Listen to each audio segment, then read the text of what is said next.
Então vamos lá, 30 segundos aí de reflexões, quem sentir confortável, fechar os olhinhos, né?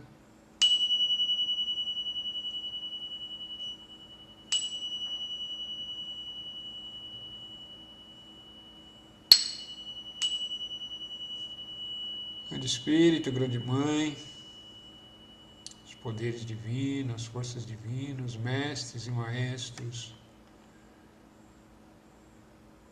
maestras e mestres da sabedoria, né? Que nos inspirem, nos deem, né? Insights, nos deem compreensão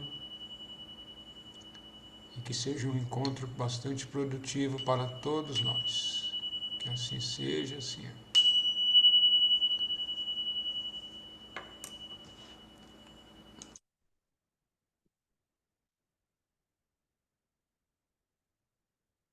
Então, só para ficar gravado, né? Estamos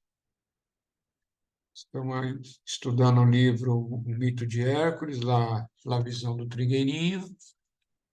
Estamos no nono trabalho de Hércules, que é Os Pássaros Devastadores. Como não tem perguntas, né? O que que a gente poderia tá ensinando aqui nesse momento que não tem perguntas? Tá, uma coisa importante, né? A maioria aqui, ou todos que estão aqui comungam a medicina, das medicinas da floresta, o que que é interessante falar, né? A ayahuasca ou qualquer medicina, para cada pessoa, né? Para cada ser, ela tem uma dose, né? A dose ideal. O que que é essa dose ideal? A dose ideal é aquela dose que a gente chama de força, que é uma expansão de consciência, atinge um determinado ponto, estabiliza, né? E todo o seu conjunto, né, de corpo, físico, etérico, seu emocional e seu mental consegue ficar equilibrado.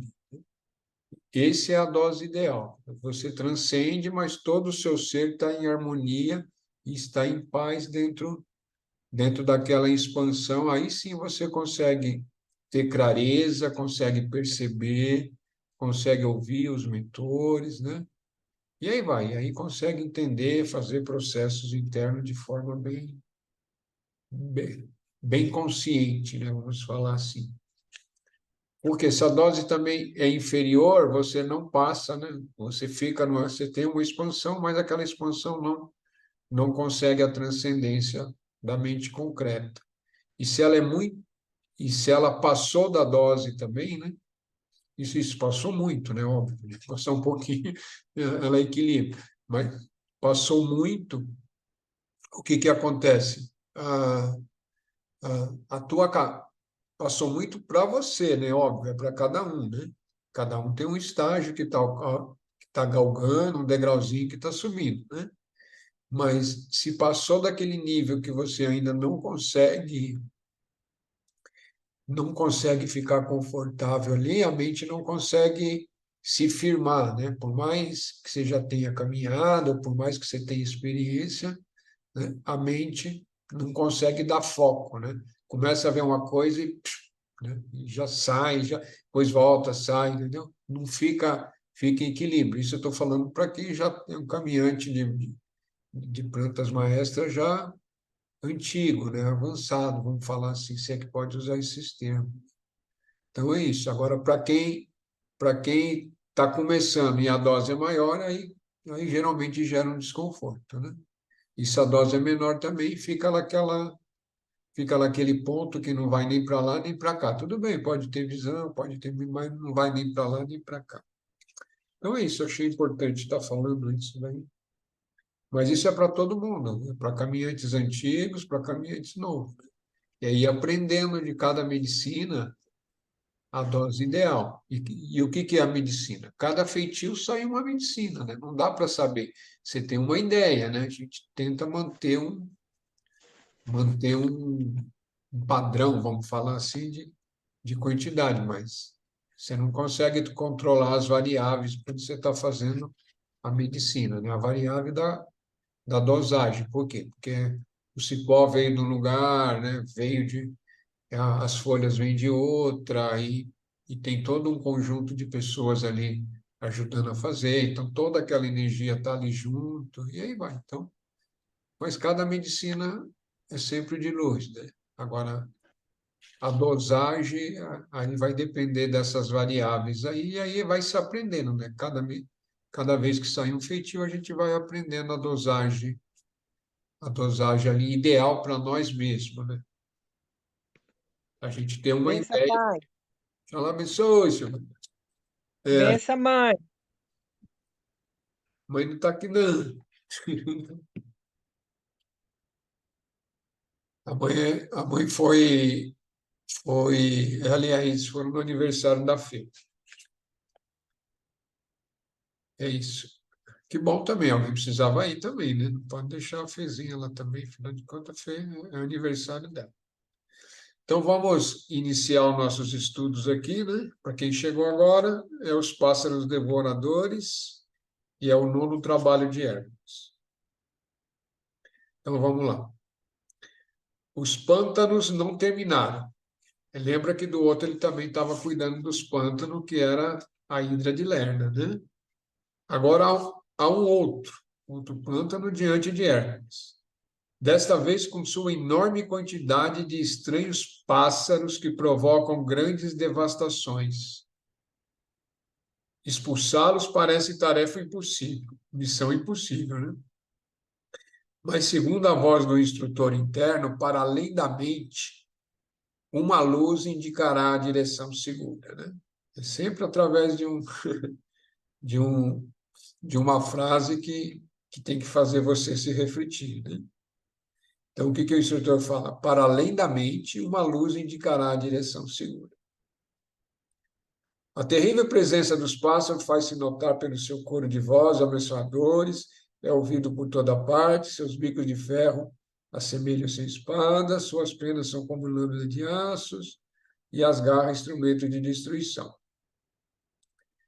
Percebendo que o guerreiro se aproxima, 3 pássaros atiram-se sobre ele, tentando atacá-lo. Hércules consegue se livrar e acaba atingindo depois um deles. Surpreendentemente, algumas das pontiagudas penas do pássaro alvejado fixam-se no chão, provocando uma vibração sonora aterradora. Em vista disso, os outros pássaros se afastam por um tempo. Ali, diante do pântano, ali é Hércules, né? Ele procura descobrir um meio de libertar o local dessas aves terríveis aí. Tenta usar flechas, não resolve, os pássaros são milhares, e quando voam aos bandos, chegam a cobrir o sol, ou seja, escurece a luz, escurece o dia. Então, o herói tem uma ideia de colocar armadilha, como ele fez lá pro javali. Todavia, ao pisar nesse pântano, seus pés se afundam, e quando que ele constata, isso é importante, né? Um parágrafo importante aqui, quer dizer, ele tenta usar uma mesma solução para uma outra coisa, né? Por uma coisa nova. E quando que ele constata que uma solução, por ter sido boa no passado, nem sempre é adequada para o momento presente, que apresenta outras características. Aqui acho que é válido um momento de reflexão, né, para a gente trazer isso para as nossas existências, né? Às vezes, em determinada situação, agimos de uma forma e aquela forma foi positiva e foi sucesso, né? Não importa a situação. Mas, às vezes, quando a gente vai aplicar essa mesma fórmula ou essa mesma ação em um outro momento, né? Em uma outra situação, ela pode não funcionar, né? Então, a gente sempre ter isso dentro do nosso ser, que não tem uma fórmula mágica para tudo, né? As, e a cada situações a gente tem que tá observando qual que é a solução mais adequada. Então ele faz uma pausa, concentra-se e agora pode lembrar das palavras do instrutor. Além da mente, há uma luz que indicará a direção segura. Além da mente, né? A mente que ele está falando aqui é a mente concreta, né? Consegue-se assim, então ele consegue ficar quieto, olhando para além da mente, ainda acostumado a pensar, né? Voltando-se para o centro de sua consciência, faz com que a mente olhe para si mesmo. Ou seja, ele entrou num estado de meditativo, né, que a gente chama. Então, uma ideia nova vem para ele, né? Então, ele toma dois enormes símbolos de bronze, né, que emitem um som mais estridente do que os pássaros. Símbolo é um tipo de um sino, né? Um verdadeiro som sobrenatural ao qual não se encontra similar nesse mundo. Perturbador e áspero, o som é capaz de penetrar o plano astral, os níveis sutis da Terra e dos indivíduos. Para o próprio Hércules, que conhece agora vibrações sonoras mais elevadas, aquele barulho é intolerável. Cobrindo os ouvidos com tampões, ele continua tocando os símbolos.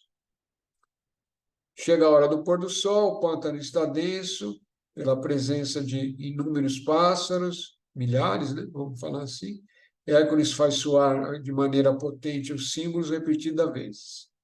Uma dissonância assustadora nunca ouvida naquela região. Isso confunde os pássaros que, desesperados, confusos, né? Escapam depressa e vão embora para não retornar. Já estão distantes, mas os símbolos ainda batem vigorosamente. Em seguida, o silêncio invade o pântano. Os pássaros horrendo desaparecem. Hércules ouve, então, as palavras do instrutor que o segue internamente. Quer dizer, o instrutor interno dele, né? Está com ele. A frase: você expulsou os pássaros mortíferos. Mortíferos. O trabalho está concluído. Eu fico imaginando essa voz, né? Você expulsou os pássaros mortíferos. O trabalho está concluído. É mais ou menos assim mesmo. As vozes. Como é que fala? É pontual, né? Não tem, como é que fala? Não tem parabéns, não tem, ó, que bonitinho, você conseguiu. Não. Você fez o que você tinha que fazer, é isso. Então vamos lá, vamos entender todo esse mito, né? Essa parte do mito, né? Que é curtinha, mas tem de uma importância capital para todos nós, né? Para todos, sem exceções. Quando assumiu sua primeira tarefa com as éguas devoradoras de homens, vimos que Hércules agiu pela sua personalidade, né? E tudo foi mal feito. Agora, diante dos pássaros, ele defronta-se com o mesmo problema no plano da mente, né? Agora ele está num plano mental, mas já revela controle dos pensamentos e prontidão para captar uma ideia vinda dos níveis mais elevados do seu ser. O resultado, como se vê, é outro, né? O resultado positivo. Nessa nova etapa, o som tem um papel proeminente. O trabalho de Hércules consiste em retirar esses pássaros do pântano e transformar aquela situação. E ele o faz usando um recurso sonoro. Vê, pois, que essa tarefa está associada ao elemento ar, pássaros e sons. Som e ar simbolizam a mente do homem. Som e ar simbolizam a mente do homem. Pássaros representam o concentrado, nesse caso aqui, né? Os pássaros representam o concentrado de pensamentos e de palavras negativas criada em todas as vidas passadas. Os pássaros aqui representam o concentrado de pensamentos e de palavras negativas criadas em todas as vidas passadas. Importante a gente gravar isso, né? Ele vai aprofundando mais, mas para a gente entender a necessidade de aprender a falar, né? A falar o necessário quando necessário. Esse conjunto antiguíssimo, né, fortalecido pelo uso, precisa ser colocado à luz da alma. O que ele está falando aqui? Né? Que todo esse concentrado de pensamentos e palavras, elas precisam elas precisam retornar à luz. O que é vir à luz da alma, né? É vir para a consciência para ser trabalhada e transmutada. Então vamos lá. O que significa esses 3 pássaros que se destacam dos demais, né? Então o primeiro representa a tagarelice que se pratica inconscientemente durante vidas. Então esse é o primeiro pássaro, né? E todos nós falamos, às vezes, desnecessariamente, né? Uns mais, outros menos. O primeiro pássaro representa a tagarelice que se pratica inconscientemente durante vidas, né? Vidas é encarnações, a alma encarnando, né? Segundo pássaro, o que ele representa? As informações reveladas aos que não estão prontos para escutá-las, né? Isso também é importante, né? Informações reveladas aos que não estão prontos para escutá-las. Muitas vezes a gente tem acesso a algum conhecimento num outro nível e acaba querendo falar para quem ainda não está pronto para receber aquela informação, né? Então, aprender a saber para quem que pode passar a informação é um discernimento importante na caminhada, né? Na caminhada espiritual, né? Tem aquela frase antiga, né? Não jogai, né? Que é clássica, né? Não jogai pérolas aos porcos, né? Por quê? Porque eles não vão valorizar, né? Vão pisar em cima e pronto. Terceiro pássaro, o que ele representa?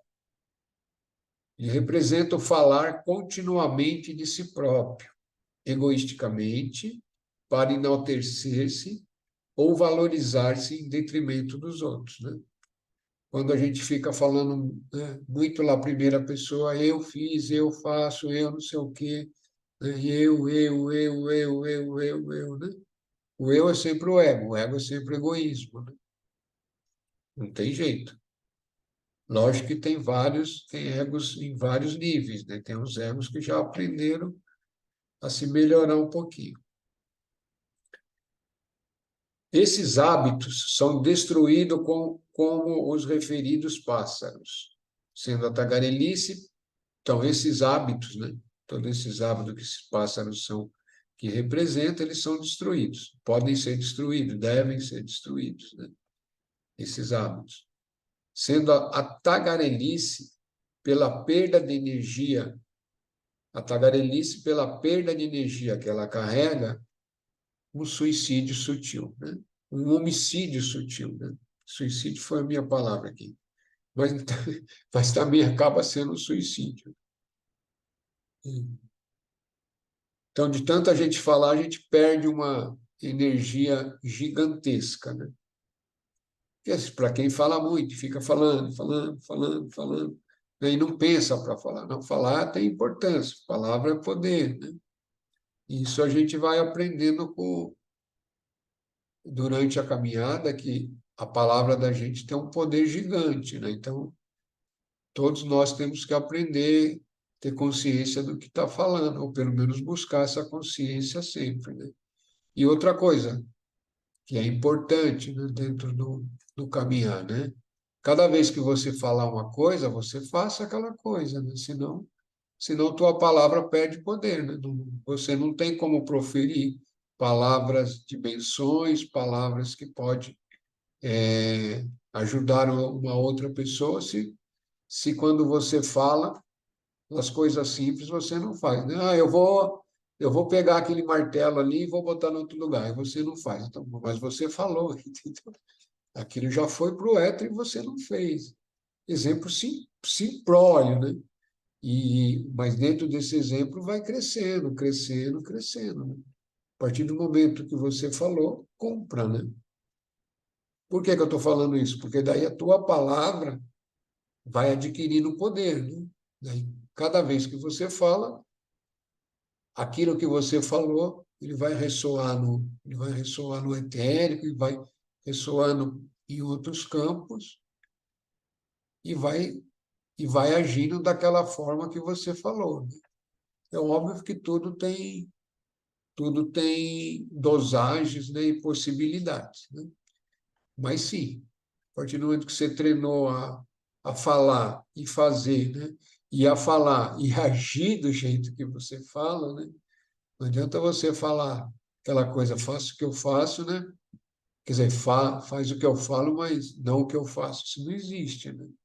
Não para quem está no caminho, né, da busca realmente de uma elevação da sua consciência para outros níveis bem mais sutis, né?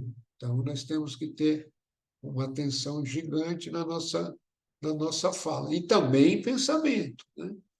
Mas a fala já é um outro nível, mas o pensamento também tem um poder gigante, né?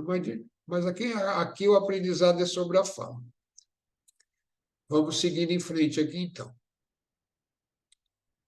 Nem todos sabem quão grande é o poder do som e a possibilidades têm as palavras que o homem, né? Homem, mulher, pronuncia.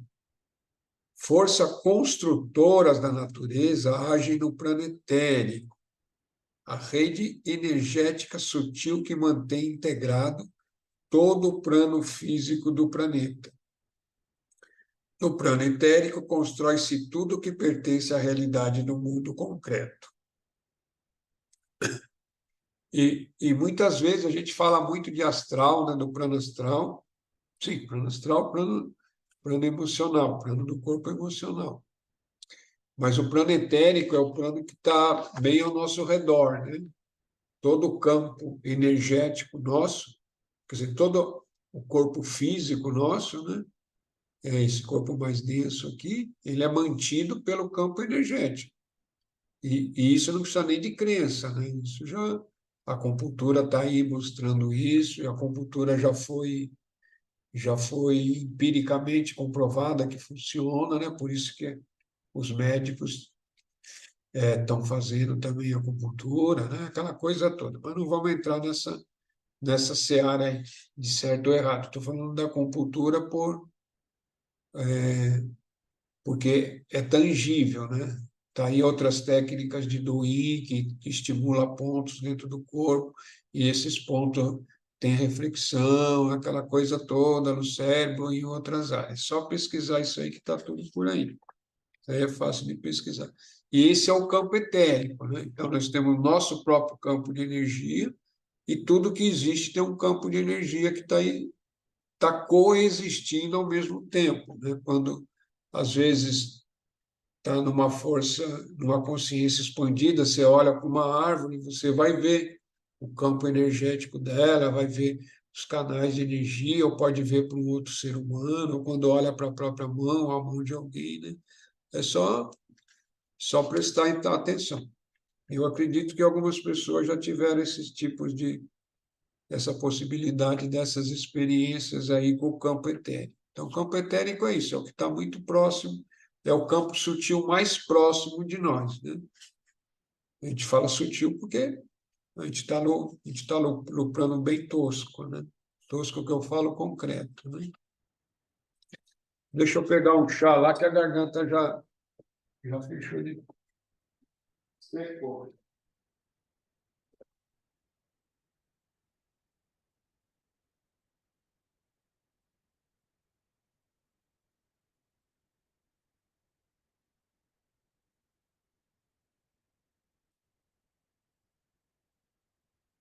E muitos seres também habitam esse plano etérico. Esse plano etérico ele não é despovoado de tudo e de todos, não, né?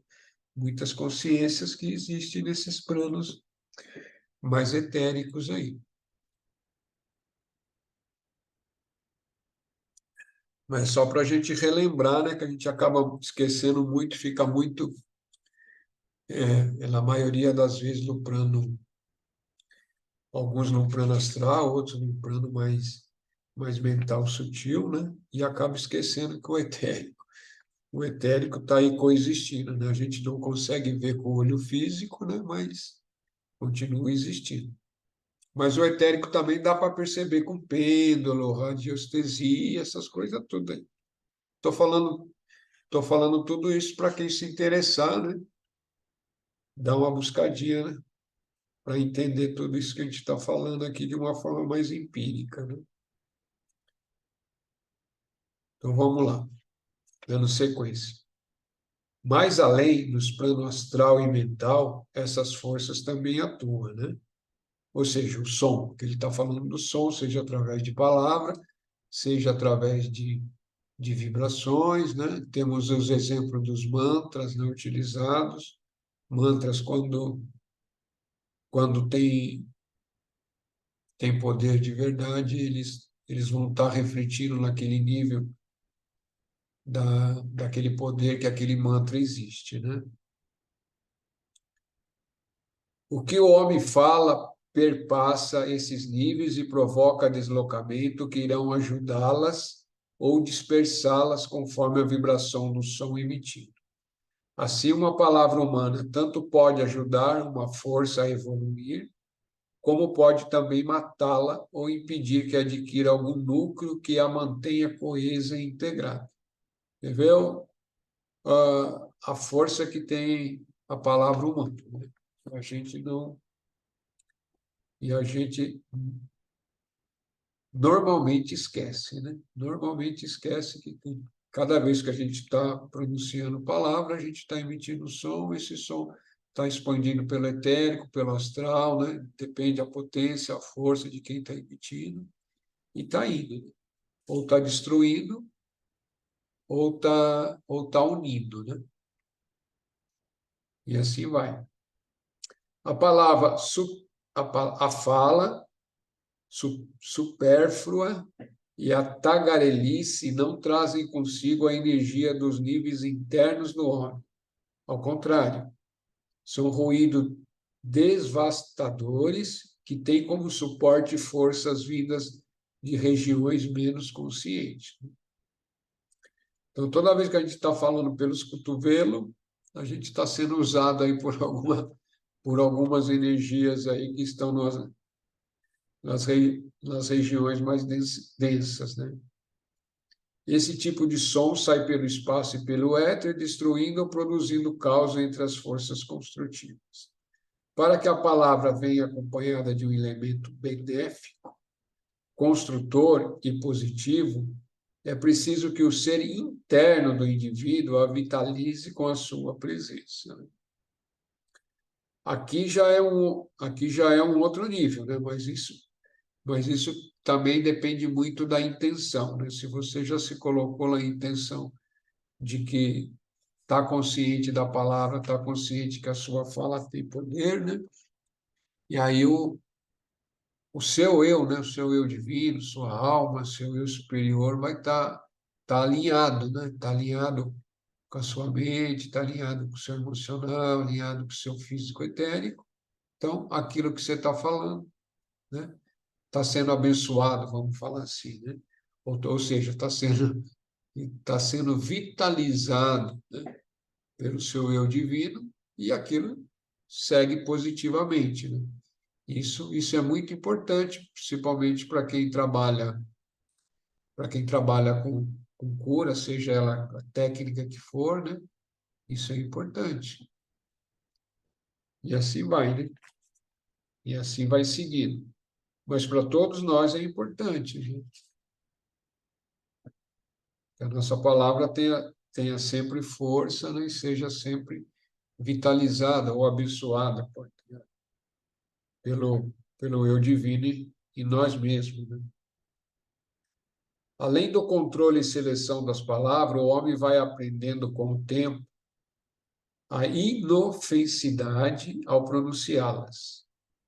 O símbolo nessa história representa o uso adequado do som. E inofensidade que nada tem a ver com passividade, mas com ação correta de caráter construtivo, né? Então, não confundir, né? Inofensidade com passividade, né? Aquele que afugenta os pássaros é inofensivo, aquele coloca entre aspas, pois está construindo o que eles, assim como são, não permitiam. O que ele quer dizer, né?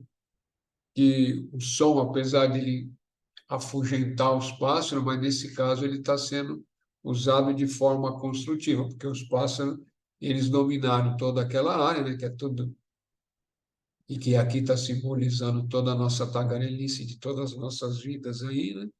Então, ele está fazendo uma limpeza. Então, nesse caso, ele é construtivo, né? Embora, aparentemente, ele possa parecer que está destruindo. Mas, na realidade, ele está tirando toda aquela energia densa, que impede, né? Você vê que lembra aqui do símbolo, eles formam um bando tão grande que obscurece a luz, né? E é essa mesma luz que, às vezes, é obscurecida pelo nosso excesso de falar ou uso inconsciente da própria palavra.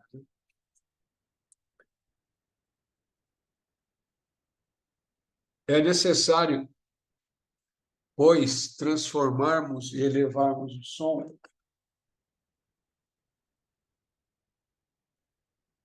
É necessário, pois, transformarmos e elevarmos a nossa palavra, né? O som, a palavra, para que mais tarde possamos ouvir os sons que existem dentro de nós. Conforme você sabe, os homens têm outros sentidos além dos físicos, né? São sentidos internos, entre quais a audição interior que se abre somente quando o uso da palavra externa chega a ser relativamente controlada, né? Então, não é só controlar a energia sexual, não, tem que aprender a controlar a palavra também, né? Que a partir do momento que você começa a controlar a palavra, é que você começa a ouvir os sons internos, né? O som dos níveis internos, ou do seu próprio ser, ou dos seus mentores, né? Ou mentores. O tempo, o espaço, o som e as vibrações tornam-se, em geral, perceptíveis sob diferentes formas e em outros ritmos, à medida que nós nos interiorizamos, que nos conscientizamos da vida que temos dentro do nosso ser. Então, a gente que tem o privilégio de comungar medicinas, né? Eu acho um privilégio, né? É minha forma de ver, né? Porque não é para todos, e a gente que tem esse privilégio, a medicina nos proporciona, né? Isso que está sendo falado aqui, né? Tempo, espaço, som e as vibrações em geral tomam diferentes formas e outros ritmos à medida que nós interiorizamos. Interiorizar é ascender sutilmente, né? Entrar para os níveis internos dentro do nosso próprio ser, ou seja, a consciência vai expandindo e vai entrando em níveis mais sutis, né? Isso que é o interior, né? O interior do nosso ser é isso, né? É os níveis sutis, que somos nós mesmos, né? Que muitas vezes a palavra interior, às vezes pode não ser bem entendida por algumas pessoas. A primeira etapa desse processo de transformação e elevação é o autocontrole. Isso sempre para tudo, né? Cortando pela metade o número de palavras pronunciadas diariamente, tornamos-nos aptos aqui ele coloca em letras garrafais, né? A refletir antes de falar. Isso é muito importante, né? Pois só assim evitamos o palavreado meramente compulsivo, temos tempos para pensar, né? Então, quando a gente começa a refletir antes de falar, a gente tem a possibilidade de ficar quieto, né?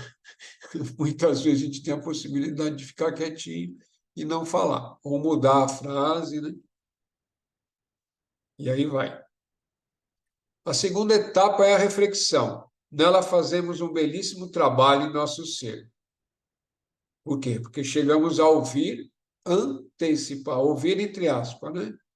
Antecipadamente o que vamos falar, selecionando então as palavras e passamos a construir inteligentemente. Isso também é importante. Quando eu falo importante, é para a gente refletir isso também, né? Porque senão ficamos naquele grupo de estudo, e é importante um grupo de estudo, na minha visão, mas durante a semana ou durante algum tempo, a gente tem que refletir sobre esses ensinamentos, né? Esses conhecimentos. E cada vez que nós... agora me lembrei também, foi nessa sessão passada, foi batido bastante nessa tecla aí, quem estava aí deve ter lembrado, eu me lembrei agora, né? De que,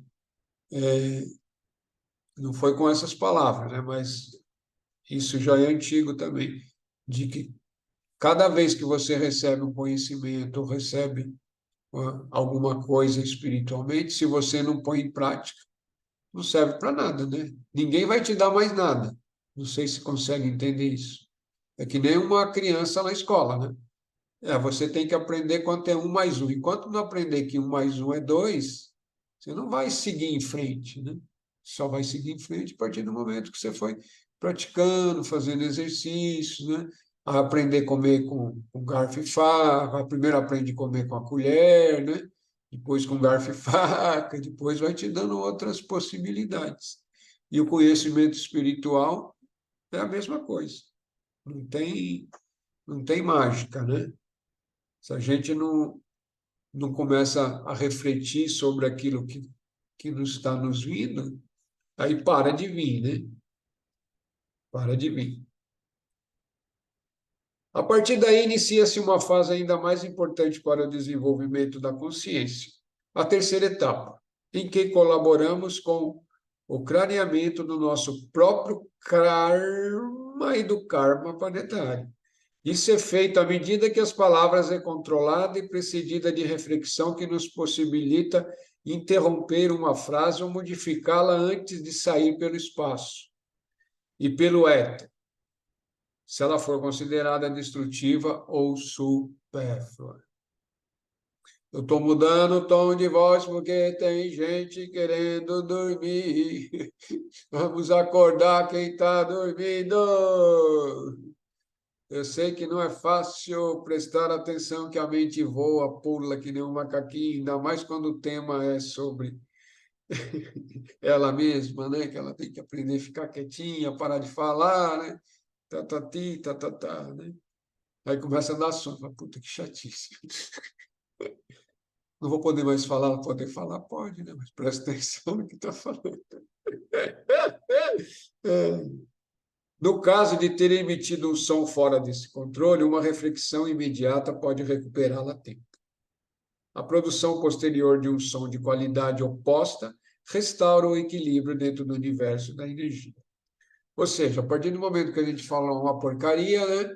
E a gente percebeu que falou uma porcaria, você logo em seguida já muda a sua fala, né? Ou pede perdão, falando, perdão aí, desculpa, mas, né? Já mudei minha fala, né? Isso é importante, tá? Aprender a fazer essas coisas, né? Porque depois que você falou, está falado, então mas você pode corrigir imediatamente, né? E mesmo se passou um tempo, você falou e depois falou, putz, falei uma bobagem lá. Outra vez que você encontrar a pessoa, você fala, ó, eu falei isso aquela hora, mas, né, eu estava sem muita consciência ali, mas não é isso que eu penso, não é assim que eu costumo agir, ponto, né? Mas isso tudo é treinamento para você ir se corrigindo, né? Para se aperfeiçoando. O reconhecimento dessa realidade é tão importante que talvez seja produtivo para nós aqui considerar melhor tudo isso à luz de alguns exemplos bem práticos.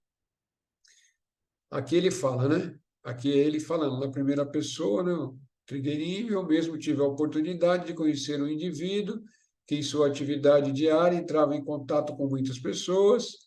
Certa vez, numa conversa, se entregou às forças negativas e passou a falar sobre guerras e doenças epidêmicas, além do tempo necessário para a devida elucidação dos problemas em estudo. Tratando-se, no entanto, de uma pessoa consciente, né? Logo a seguir sentiu-se mal, percebeu-se então que algo estava errado para ser esclarecido dentro da sua própria consciência para o equilíbrio até mesmo do plano físico. Foi logo depois, quando logo depois seu grupo de trabalho veio estar com ele, foi recebido com uma disposição interna diferente, dessa vez acentuou os pontos positivos da questão e falando o mínimo de ponto negativo, prosseguindo nessa atitude, durante todo o encontro, ele sentiu o equilíbrio de si próprio e do seu grupo, constatando, terminada a reunião, quanto havia sido útil aquela mudança de atitude, né?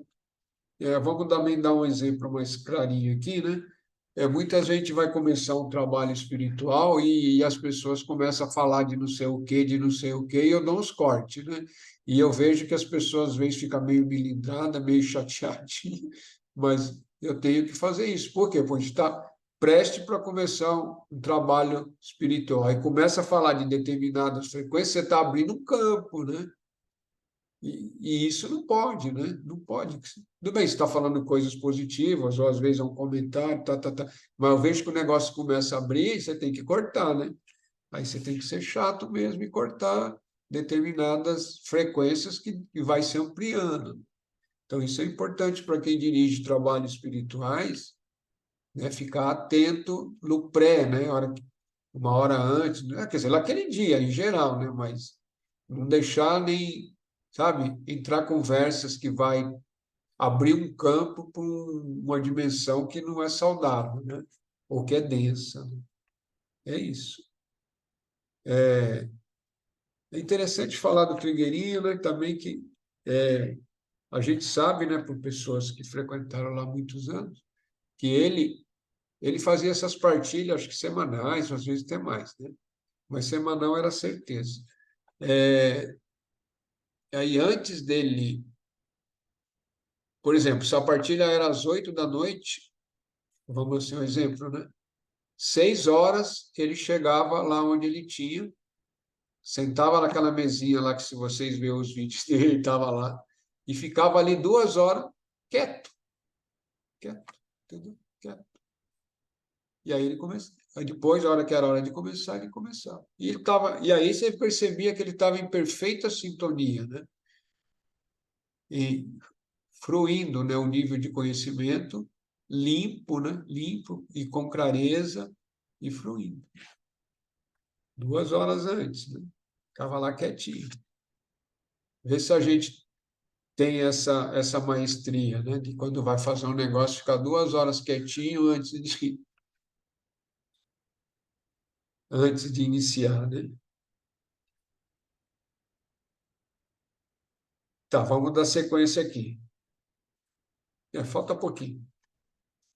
Ilustrativo também é o caso, né? Agora encontra um outro caso de um psicanalista que estava em estado crítico, já estava cansado de trabalhar com o paciente, porque estava caindo numa rotina. E aí ele pergunta para ele, né, se ele já experimentou reduzir o número de palavras pela metade. Aí esse psicanalista ele se propõe a fazer isso, né? E aí ele reduz essas palavras pela metade. Meses depois, ao encontrá-lo, né, ele percebe que estava numa nova situação. Havia realizado seu intento falando muito menos. Então o cara já melhorou. Aí ele fala para ele: corte agora a metade do que você ainda fala e aguarde. E assim ele reduziu, né, pela quarta parte, né, ou seja, de tudo aquilo que ele falava, que ele estava dizendo e deslizando, ele reduziu para um quarto tudo que ele falava. Seguro de si, restaurado da desvitalização que havia sido produzida pelo hábito normal de falar irrefletidamente e descontroladamente, ele estava mudado. Até mesmo situações fora do seu âmbito profissional e assunto de pessoas de sua própria família não mais o levava a sair do seu equilíbrio. Olha como é importante a gente controlar a palavra, né? Para manter o equilíbrio. Se alguém. Acho que vocês conheceram o Agostinho quando ele veio aqui, né? Você vê, se você olha o Agostinho fala o essencial, né? O essencialmente essencial. E nem isso às vezes ele gosta de falar. Às vezes você precisa estar muito para ele poder falar alguma coisa a mais. Não, eu estou citando exemplos concretos, né, de pessoas que vocês conheceram. É óbvio que quando ele veio aqui, ele estava numa outra energia, ele estava aqui, ele veio para dar uma palestra, né? Então, ele estava numa outra energia. Mas ele mesmo, fora desse contexto de palestra, é a fala essencial. Sem a seleção da palavra, o indivíduo não pode ter visão clara da meta interna e externa de sua vida. A energia para se caminhar na direção correta vem do fato de aprimorar esse controle cada vez mais. Tal controle, entretanto, não pode ser encarado como uma repressão, pois é exercido pelo homem com o fim de descobrir e alcançar a própria meta, né? Então, a energia controlada, canalizada imediatamente para esse objetivo, ela não fica reprimida, você não está reprimindo, né? Ao contrário, promove ampliações e crescimentos de consciência. Ou seja, a partir do momento que a gente vai tomando controle das nossas falas, né, de tudo aquilo que a gente está falando, é óbvio que para ter controle da fala a gente está aprendendo a refletir, e está aprendendo a refletir, está aprendendo a perceber os próprios pensamentos, né? Não tem como você controlar a fala se você não tiver todo esse processo dentro de você mesmo, né? Portanto, está concluindo esse trabalho, é com a meta espiritual antecipadamente eleita que se torna possível autocontrole sem repressão. Assim, o homem começa a colaborar com a vida, né? A vida que é a vida total, né? Tornando-se co-criador com o Espírito único ou o grande Espírito, né?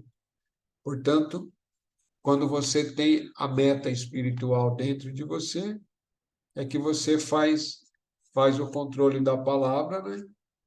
Você vai adquirindo autocontrole sem que haja uma repressão. Lógico que no começo você está treinando, às vezes, né? Você vai perceber como uma repressão, mas não é, né? É uma transmutação da nossa própria fala para que ela se torne construtiva dentro desse universo que nós estamos existindo, né? Nós somos co-criadores, né? Sempre fomos e sempre seremos, né? O que precisamos é tomar consciência disso, né? A nossa realidade imediata é toda construída através de nós mesmos. Cada um está vivendo exatamente aquilo que projetou para si mesmo viver, né? Óbvio que existe o karma, existe outras forças, mas dentro de um círculo do seu próprio ser existindo ali, as coisas que estão acontecendo, você tem responsabilidade total, né? O que eu quero dizer? Que tirando o karma da nação onde você nasceu, isso aí já foi o grande espírito que já projetou para você, ou todas as leis que chamam lei de recompensa, ou do karma, que te colocou em tal família, em tal país, em tal lugar, né? Bababi, bababá. Mas a partir dali que você está ali existindo, você também está construindo, né? Você está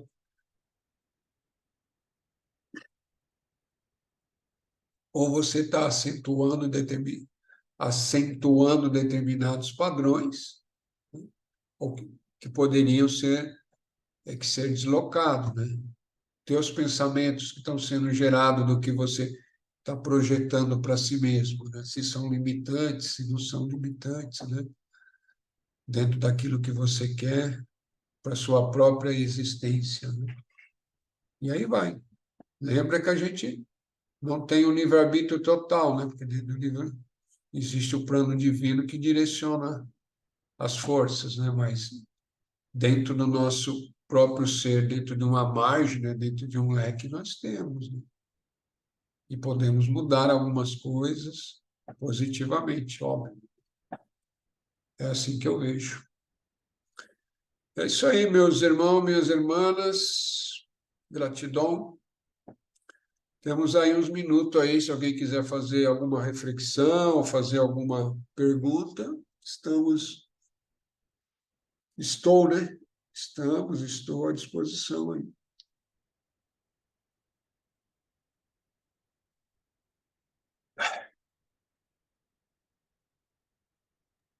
Pois é, eu Sim, quero Flávia, fazer.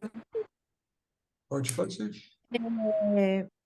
O karma da pessoa, ele pode ser mudado com a consciência que ela vai adquirindo também ao decorrer das experiências que ela vai saindo, por exemplo, dos mesmos ciclos, isso pode ser mudado também?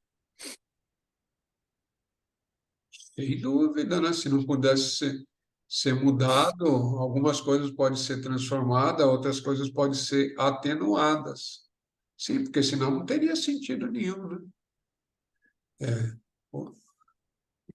A força, aquilo que a gente entende como karma, né, é uma lei, né? Às vezes chamada lei de recompensa, né? Eu acho até mais bonito, né? Lei da recompensa, porque não importa, a recompensa vai vir. Ah, mas eu não gostei da recompensa, é problema seu. Você usou força e a recompensa vem em forma de força, problema seu, né? Você usou ódio, a recompensa vem em forma de ódio. Foi porque você originou aquilo, né? Então, ela vai estar sempre existindo.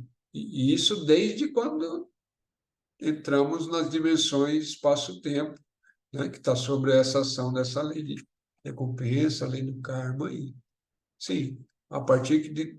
Então, todo esse trabalho de consciência, né? Que a gente está fazendo, né, que nós buscamos, né, através das medicinas da floresta, através de trabalhos altruístas, através da Umbanda, estou falando para alguns, mas os que fazem, né, e os estudos, meditações, prática, tudo isso para quê? Para nos tornarmos mais conscientes. Quando nos tornamos mais conscientes, a gente começa a perceber nossas ações, né? Quando nós conhecemos perceber nossas ações, nós podemos mudar a nossa forma de agir, né? Direcionar os nossos pensamentos, as nossas palavras, e tudo isso automaticamente, né? Está entrando dentro de um campo vibratório de todas as nossas existências, né?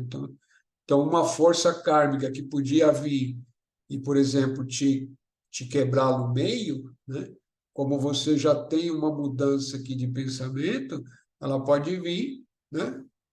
E te deixar de cama 2 dias só. Não precisa ficar 3 anos na cama. É um exemplo tosco, entendeu? Mas é para poder entender, senão fica difícil de entender, né? Sim, mas a consciência, trabalho altruísta, transformação interna, né? É todo um conjunto que vai, como é que fala? Vai equilibrando aquilo que a gente chama de todas as nossas ações. Mas a gente não pode também fazer as coisas só pensando no karma, porque isso não tem fim, entendeu?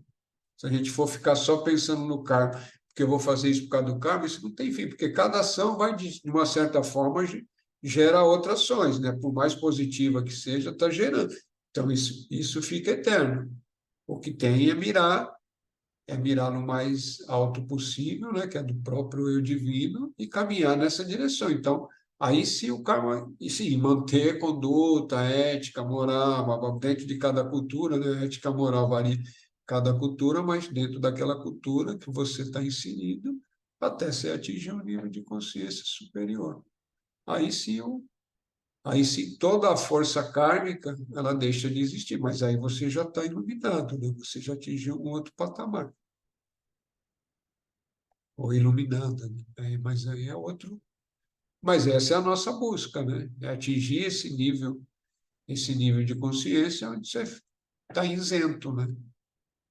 Está isento da lei do karma e do ciclo, mas para estar isento da lei do karma, você também está isento do ciclo de reencarnações, porque é o próprio é a própria lei da recompensa ou do karma que vai te trazer de volta para os ciclos, né? A coisa é bem feitinha, né? Para sair, você tem que nadar bem, adquirir a maior consciência possível, né? Fazer o seu melhor possível, né? Não é ser bonzinho, não é ser tonto, né? Mas ser equilibrado, honesto, aquela coisa toda, e ir caminhando, e ir buscando, né? Não perder a meta da busca. Buscar o que quer? Caminhar em direção ao divino. Uma hora você chega. É um passinho por vez, é um degrau por vez, e é o que aguenta também, né? Porque depende de todas as suas de todas as suas existências que está acumulada. Depende do quanto que você já caminhou lá atrás, né? Quer dizer, já que a gente caminhou lá atrás, né? Depende do quanto já caminhamos em todas essas vidas até estar tá nesse corpito aqui, né? Nós como alma, como espírito, e aí vai, né? E é assim que funciona. É simples assim. O truque é caminhar, não parar. Certo, Pai Zé, gratidão. Gratidão.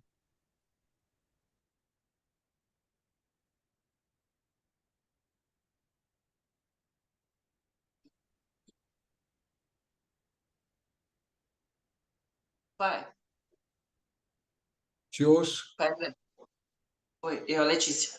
Eu tenho uma dúvida. Por exemplo, a gente consegue atenuar o karma se a gente basicamente evoluir, não é bem evoluir, mas assim, melhorar em questão ética e moral, sem necessariamente melhorar espiritualmente, ou precisa ser um conjunto, assim, não tem como, eu só avançar numa área e a outra, não que fique estagnada, mas assim, avançar menos, assim, mas aí esse karma, ele seria atenuado mesmo assim, ou não, tem que avançar meio que em conjunto para que o karma seja atenuado.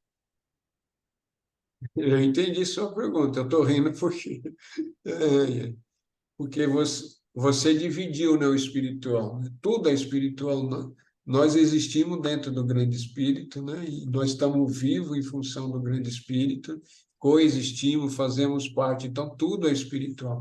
Então, quando você começa a se preocupar, né, mas em, em moralmente, eticamente em agir, você espiritualmente você está fazendo isso, né? Não, não tem divisão, né?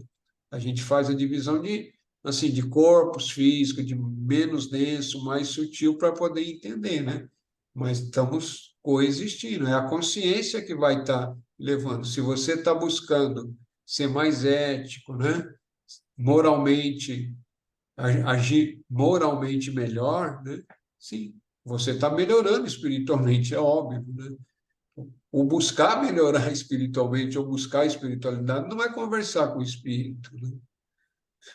Isso é isso faz parte de um processo para algumas pessoas, né? Como a maioria aqui, de estar em contato com espíritos, com seres, com outras inteligências, mas não é isso, né? Espiritualidade é um todo, né?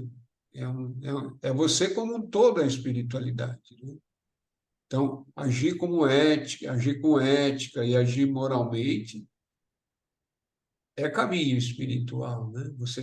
Quer você acredite que existe vida após ou não, né? Que existe um mundo além, né?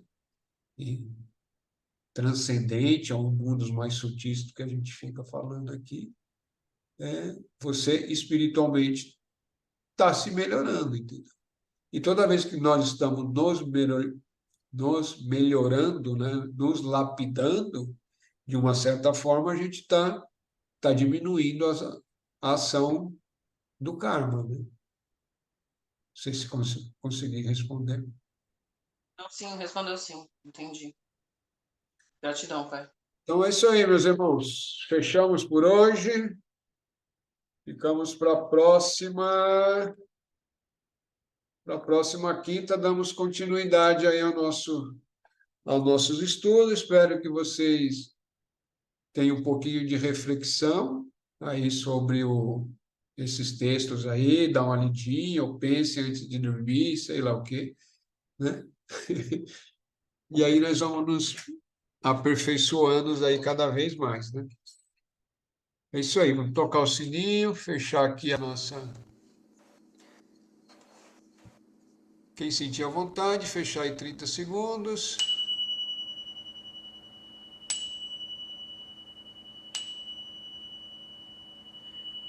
Agradecemos ao Grande Espírito, à Grande Mãe, aos sábios, sábias, maestros e maestras da sabedoria, por esse momento, por esse encontro, né? Que nos dê insights, que nos dê vislumbre e que nos mantenham firmes dentro da busca da verdade. Arro, Axé, Namastê.